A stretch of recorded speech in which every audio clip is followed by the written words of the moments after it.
नमस्कार. श्री स्वामी समर्थ चॅनलवर आपणा सर्वांचे मनपूर्वक स्वागत आहे. मित्र हो,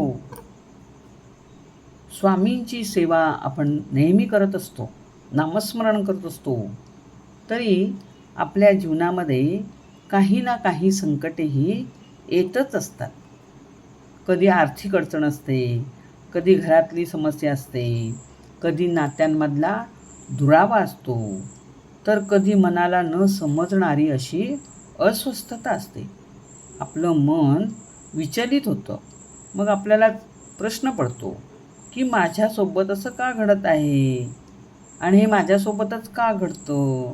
पण भक्तांनो, कदाचित आपण संकटाकडे त्या नजरेने पाहतो, ती नजरच बदलण्याची गरज आहे. कारण प्रत्येक संकट म्हणजे स्वामींची नाराजी असेलच असं नाही. कधी कधी संकटाच्या रूपानेही जीवन आपल्याला काहीतरी शिकवत असतं. आजच्या व्हिडिओमध्ये आपण हेच जाणून घेणार आहोत की स्वामी भक्तांच्या आयुष्यामध्ये संकटे का बरं येतात आणि त्या संकटामागे कोणता आध्यात्मिक संदेश दडलेला असू शकतो. सर्वात आधी एक गोष्ट लक्षात घ्या की आपण भक्ती सुरू केली म्हणजे आयुष्यातील प्रत्येक अडचण लगेचच संपेल असं मानायचं नाही. भक्ती म्हणजे संकटमुक्त जीवन असं नाही, तर भक्ती म्हणजे संकटाला मनाला काय मिळतो? आधार मिळतो. भक्तीमुळे आपण ठामपणे त्या संकटाला सामोरे जाऊ शकतो, म्हणजेच आपल्याला आधार मिळतो. ज्याच्या आयुष्यात समस्या आहेत तो स्वामींचा जो भक्त आहे तो डळमळत नाही. मग असा कुठलाच आपल्याला भक्त मिळणार नाही की त्याच्या आयुष्यात कुठल्याच प्रकारच्या अडचणी नाहीत, काहीच अडचण नाही, असं कोणीच माणूस आपल्याला पृथ्वीवर मिळू शकत नाही. उलट संकटाच्या काळातही माणूस स्वामींचं नाव सोडत नाही. जो खरा भक्त आहे तो संकट काळातही स्वामींच्या नामाशी जोडलेला असतो. म्हणजे तोच आपल्या श्रद्धेची खरं म्हणजे परीक्षा घेत असतो की माझी श्रद्धा स्वामींवर कुठपर्यंत आहे, मी गोंधळतोय का, माझ्या मनात अनेक विचार येतात का.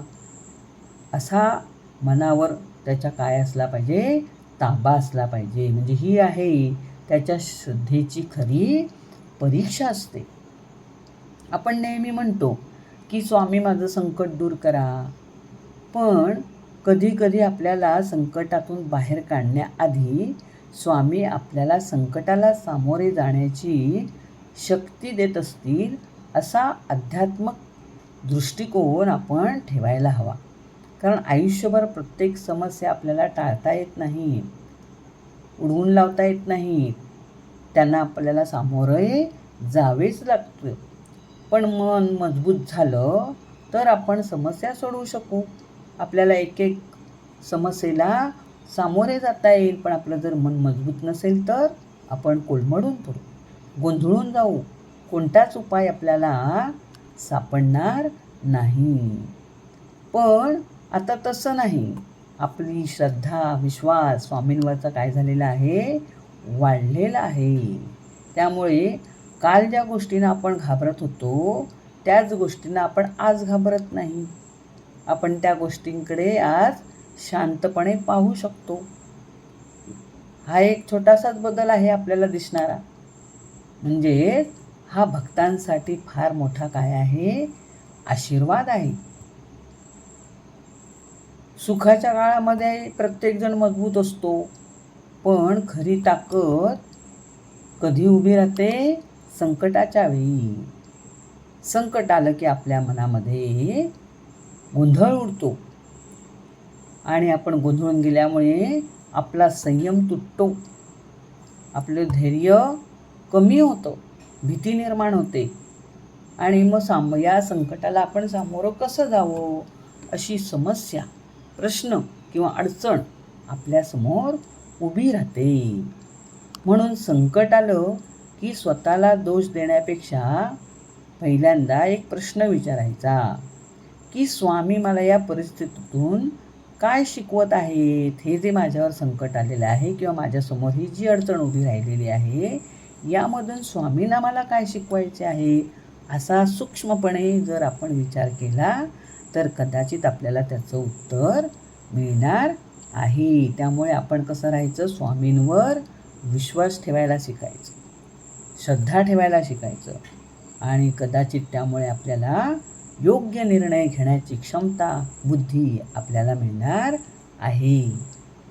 काही वेळेला आपल्याला चुकीच्या व्यक्तीपासून सुद्धा वेगवेगळ्या विचारांवर उपाय मिळतात किंवा प्रश्नांवर उपाय मिळतात, पण ते चुकीचेसुद्धा असू शकतात आणि त्यामुळे आपलं नुकसानसुद्धा होऊ शकतं. म्हणजे एखाद्या चुकीच्या व्यक्तीपासून दूर राहण्याची सुद्धा आपल्याला बुद्धी स्वामी देतात. आणि स्वतःवर विश्वास ठेवायला शिक, स्वामींवर विश्वास ठेवायला शिक, अशी आपल्याला याच्यातून शिकवण मिळते. आपल्याला काही माणसं हवी असतात, पण काही माणसं आपल्याला अगदी नकोच वाटतात. तू किती लांबच राहावी, आपल्याजवळ त्यांनी येऊच नाही. पण असं नसतं की आपल्या मनाप्रमाणे सगळंच घडतं. तर त्या गोष्टी ज्या आहेत त्या आपोआप घडत असतात. त्याला ठराविक असा काळ ठरलेला आहे. अमुक एक माणूस किंवा अमुक एक व्यक्ती आपल्या जीवनात येणार म्हणजे येणार. त्याच्याशी आपला काही ना काही संबंध येणारच, काही ना काही त्याच्याशी काम आपलं असणारच. मग आपल्या इच्छेप्रमाणे असं घडत नाही. म्हणजे आपल्याला हे लक्षात घ्यायला हवं की कधी एखादी संधी आपल्याला मिळेल किंवा मिळणारही नाही. मग आपल्या आयुष्यात एखादी जेव्हा व्यक्ती आलेली असेल किंवा एखादा माणूस आपल्या आयुष्यात आलेला असेल तर त्याच्याकडून आपल्याला चांगल्या प्रकारे सहकार्य कसं मिळेल, त्याच्याने आपलं वागणं कसं असेल, आपल्याला त्याच्या वाईटातूनही चांगलं कसं निर्माण करता येईल, या संधीची आपण काय करायची आहे, वाट पाहायची आणि त्यातून आपलं सोनं करून घ्यायचं आहे.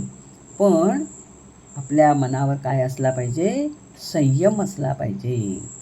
म्हणून प्रत्येक गोष्ट काळजीपूर्वक करायला पाहिजे. प्रत्येक गोष्टीला नकारच दिला पाहिजे असं नाही. काळजीपूर्वक ती गोष्ट हाताळायचा प्रयत्न करायचा, त्याच्याकडे पाठ फिरवायची नाही. तर त्या माणसाला सामोरे जायचे, त्या माणसाच्या समोर राहून त्याच्या देखतच आपल्याला नको असलेल्या त्याच्या गोष्टी ज्या आहेत त्यासुद्धा आपण स्वीकारून त्याला दाखवून द्यायचं आहे की मी कसा घडलो, माझ्या मनावर कसा संयम आहे. तू कितीही मला वाईट म्हणण्याचा प्रयत्न कर, पण मी वाईट वागू शकत नाही. हाच ठाम आपला स्वामींवरचा विश्वास असायला हवा. म्हणजे कधी कधी एखादी गोष्ट आपल्यापासून दूर होते किंवा जवळ येते, त्याच्या मागे काही ना काही कार्यकारण भाव असतो. आता आपण नुसतं सुखात नामस्मरण करायचं असं नाही, तर दुःखातही आपण स्वामींचं नाव घ्यायचं आहे, नामस्मरण करायचं आहे. संकटात घेतलेलं जे नामस्मरण आहे किंवा नाम आहे ते अगदी मनाच्या खोलवरून ते घेतलं जातं आणि त्यामुळं आपल्या डोळ्यामध्ये पाणी येतं, मनात हजार प्रश्न उभे राहतात, ओठांवर एकच शब्द असतो, श्री स्वामी समर्थ, श्री स्वामी समर्थ. आणि मग अशा वेळी त्या भक्ताला जाणवतं की माझ्याकडे सगळ्या प्रश्नांची उत्तरं नाही, पण माझ्याकडे काय आहे, स्वामींचं नाव आहे. म्हणजे कधी कधी आपल्याला एवढासा जरी आधार मिळाला तरी तो पुरेसा असतो. आणखी एक मुद्दा म्हणजे अडचण आली की काही भक्त म्हणतात की मी एवढी सेवा केली पण माझ्यासोबत स्वामी नाही, माझ्यासोबत असं वाईटच घडत असतं. पण भक्ती ही देवासोबतचा व्यवहार करण्यासाठी नाही. मी सेवा केली म्हणून माझं प्रत्येक काम झालं किंवा माझं अमुक इच्छा पूर्ण झाली, असा व्यवहार आपल्याकडे असता कामा नाही. भक्तीत व्यवहार नको. खरी भक्ती म्हणजे स्वामी मला तुम्ही जे काही दिले त्यात मी समाधानी आहे, पण तुमचा हात माझ्या डोक्यावर कायम राहू दे, मला तुम्ही आणखीन काही द्याल हे मला काही माहीत नाही. अशा प्रकारची श्रद्धा आपल्या मनामध्ये स्थिर असायला हवी. आपल्याला वाटतं संकट आलं की आता आपलं सगळं संपलं, पण स्वामींची कृपा असताना आपण कशाला घाबरायचं? संकट येतील आणि ती निघूनही जातील, आपण मात्र खंबीर राहायचं, कुठल्याच गोष्टीला घाबरायचं नाही. जे होईल ते होईल, आहेत स्वामी माझ्यासोबत, ते सगळं पाहून घेतील. पुरी प्रत्येक उत्तर आपण आपल्या स्वतःकडे शोधायचो, पण आता नाही. आता आपण काय म्हणतो, कारण आपण स्वामींचे भक्त ठरलेलो आहोत, आपण स्वामींचे भक्त आहोत, त्यामुळे आपण नाही शोधायचं, स्वामीच शोधतील. स्वामीच योग्य तो मार्ग दाखवतील. हा मनाचा बदल, हा मनाचा विश्वास म्हणजे भक्तीची मोठी काय आहे, कमाई आहे. म्हणून संकटांना घाबरून जायचं नाही. त्यासाठी आपलं मन शांत ठेवायचं, सतत स्वामींचं नामस्मरण करायचं आणि आपल्या परिस्थितीनुसार योग्य आणि प्रामाणिकपणे प्रयत्न करत राहायचे. ज्यांची मदत घेणे गरजेचं आहे अशा लोकांची मदत घ्यायची आणि मनात एक गोष्ट ठेवायची, प्रार्थना म्हणजे प्रयत्न सोडणे नाही. सतत प्रार्थना करायची, सतत प्रयत्न करायचे. नुसती प्रार्थना करून चालणार नाही, तर प्रार्थनेबरोबर आपले प्रयत्नही चालू ठेवायचे की हमखास आपल्याला त्यात यश मिळतं. शेवटचं अजून आपण सांगायचं म्हणजे, तुमच्या आयुष्यात सध्या संकट असेल, आपण थकलेलो असो किंवा तुम्ही थकलेले असाल, तुमच्या मनामध्ये मग अनेक प्रश्न असतील, तर स्वतःला एकटं समजायचं नाही. तर काय करायचं, शांतपणे डोळे बंद करायचे आणि मनापासून म्हणायचं की स्वामी, मला परिस्थिती बदलण्याची तुम्ही शक्ती द्या आणि जी परिस्थिती माझ्या हातात नाही ती स्वीकारण्याची सुद्धा शक्ती द्या. माझ्या मनातील भीती दूर करून टाका आणि तुमच्यावरचा विश्वास जो आहे तो ठाम ठेवा, कायम ठेवा. म्हणजे आपोआपच आपण त्या संकटांना तोंड देण्यास खंबीर राहतो. संकट मोठं असलं तरी श्रद्धा ही त्याहून सर्वात मोठी असू शकते आणि भक्तीचा खरा मार्ग अर्थ किंवा संकट आल्यावरच घ्यायचा नाही, तर संकटातही स्वामींचं नाव सोडायचं नाही. भिवू नकोस, मी तुझ्या पाठीशी आहे, असं जे स्वामींचं ब्रीदवाक्य आहे ते आपण लक्षात ठेवायचं आहे आणि आपले प्रयत्न सतत चालू ठेवायचे आहेत. आणि अशा प्रकारे आपल्या प्रयत्नांना मग नक्कीच स्वामी साथ देतील आणि त्यात आपण यशस्वी होऊ. मित्र हो, तुम्हाला हा जर व्हिडिओ आवडला असेल तर लाईक करा, शेअर करा. तुमच्या मनाला जर हा स्पर्शून गेला असेल तर इतर मित्रमंडळींपर्यंतसुद्धा हा व्हिडिओ पोहोचवा आणि बेल आयकॉन दाबायला मात्र विसरू नका. सबस्क्राईब करा आणि असेच नवीन नवीन व्हिडिओ ऐकण्यासाठी, पाहण्यासाठी या चॅनेलवर सतत कार्यरत राहा. धन्यवाद.